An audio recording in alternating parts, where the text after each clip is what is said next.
With needles in hand, we spin through the air, knitting threads of love with utmost care. Colors and patterns in a dance they twirl, weaving wands warm the world. Howdy Daydreamer, welcome to Dakota Daydreams. I'm Dakota, and today we'll be checking out Weaving Wands, Episode 8. First off, I can't believe I've been doing the yarn show for 2 months now, apparently. Episode 8, 8 weeks, 2 months. Wild. But the yarn plan didn't really stay on plan this week. I kept getting distracted. And I've also learned that open rib work is a bit more complicated than I thought it was at first, but I'm gonna get it figured out.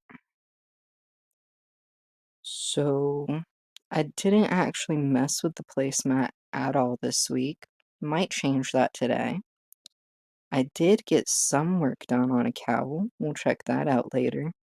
And I still haven't started version 2 of the tween shawl because I'm still trying to decide which plan I want to go with for it, if that makes sense. And then this week, one of the groups I've kind of been watching and planning to work with at some point, but not quite sure how, is Afghans for Pine Ridge. And one of the reasons I wasn't sure how was because, well, they already have a lot of people making squares, plenty of square makers, to the point it kind of seems like the square makers are getting uh, the seamers who put the blankets together a little bit overwhelmed with squares. And I've been thinking about maybe signing up to be a seamer, but when the leader of the group literally posted calling for anyone who could even seam two squares together to give it a try at least, and they'll help whether you need knowledge or materials or whatever it is you need, they will help you figure it out. Well, then I knew it was time for me to say hello and see if I could help. So I introduced myself and have been signed up as a seamer for Afghans for Pine Ridge and am awaiting my first box of squares and seaming stuff. So it's very exciting and I'm really hopeful that the mail will cooperate and I'll be able to share more about that next week. Now on to the magic hat, which is blue now.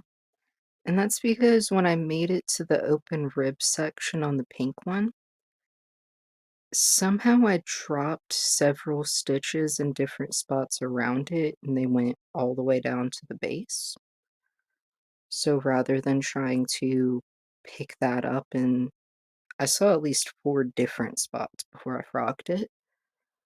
I frogged it and decided to give that ball a rest for a little while, probably cycle back around to it, and try and blue for a little bit. So far, I've just gotten the 2.5 centimeters of plain ribbing for the newborn size, because I want to see how that knits up. And I've also switched to 4 millimeter needles instead of 5, because I think one of the reasons I was struggling with the pink one is that I was at too high of a gauge, so there was just too much space between the stitches. Now, open rib stitch is worked in 4 rows or rounds. The first row, or round in this case, we yarn over and then knit 2 together and then purl 2. So pretty much all of the activity in this open rib stitch seems to be in the knit column, with the purl column staying essentially the same throughout, which I think may be where the magic hat gets its magic stretchiness from, because it's got that open space, but then also the consistency of the purl stitches like kind of pulling it together. And this part I feel pretty confident with. It's okay. It's just a little bit to get used to do a yarn over and then a knit two together and then the purl two. But once you have that part like straightened out, this part's pretty cool. So far, the most complicated part has honestly been switching between one needle to the next, going in the circle with the double pointed needles. But I think that part's just practice because I used to do hats a lot and it was really easy. It's been a while since I've done hats, so it's going to be a little difficult for a minute, but then it'll get easy again, I think. Probably. And then the second round, and honestly, every even round, now that I think about it, is knit two, purl two. So after you finish the first round, it sort of acts as a stitch count check to make sure you haven't forgotten a yarn over or dropped any. And I very much like that. It does help. Round three is where it starts to get a little more complicated and where I'm a little bit nervous because it's where I messed up on the pink hat. For this one, we slip the first stitch, knit the second stitch, slip the first stitch over the second stitch, and then do a yarn over.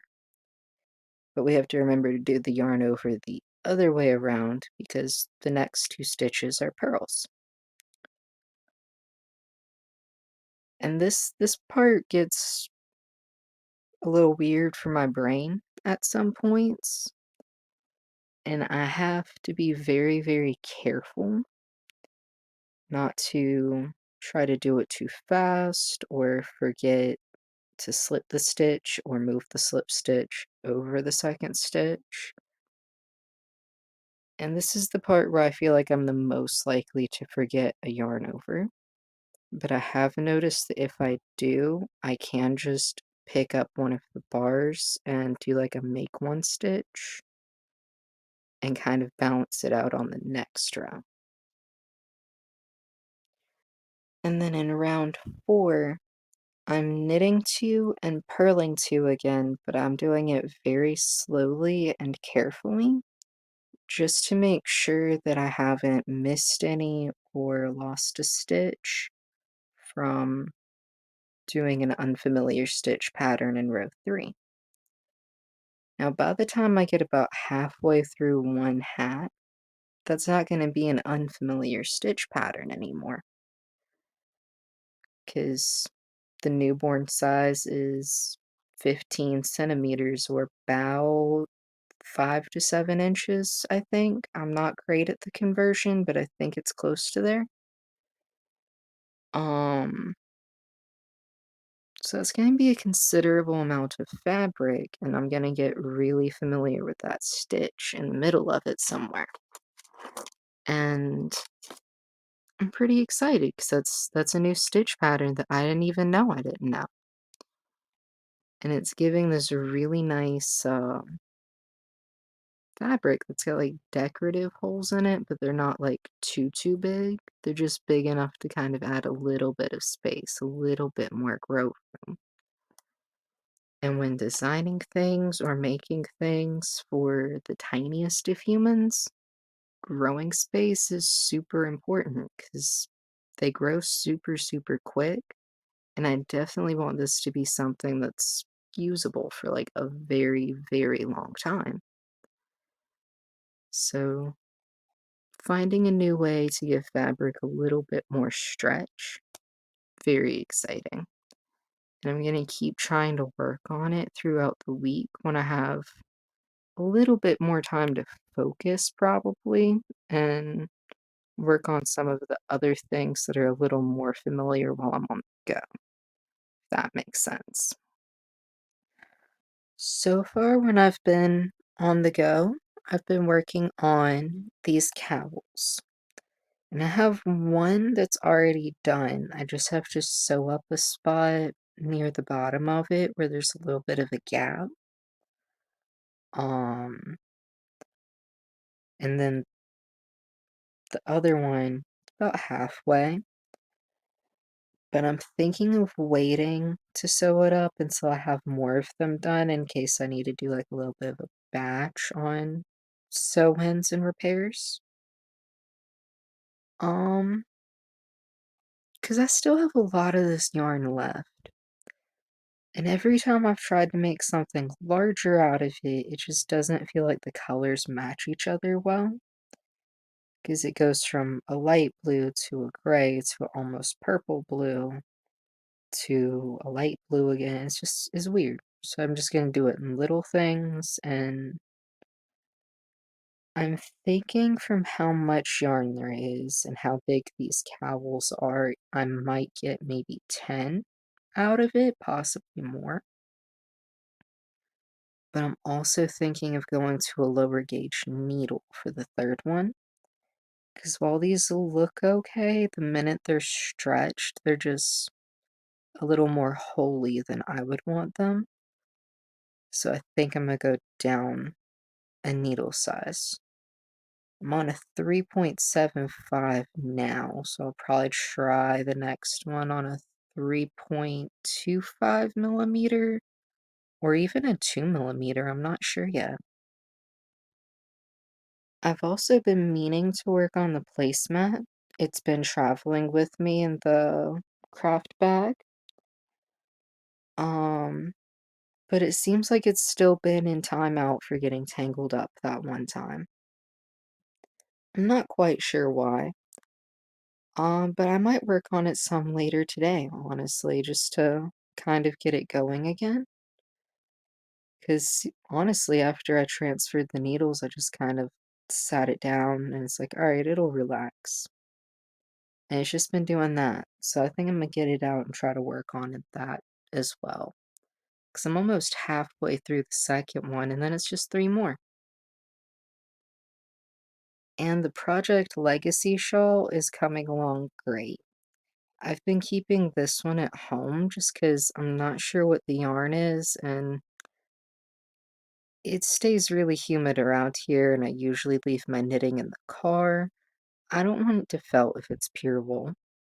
So it stays home, but I work on it most afternoons or evenings, and it is up to 13 and a half, almost 14 inches, depending on how it stretches.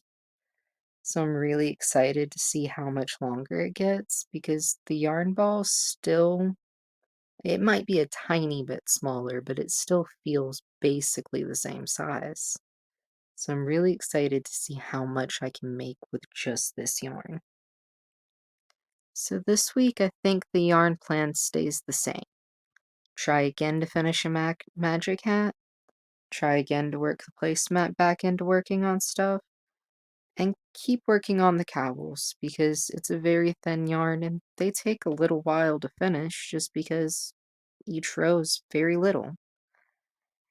And perhaps start the tween shawl again this week or next week. I'm not sure. It kind of depends on time, but probably this week. And as always, thank you for dreaming with me.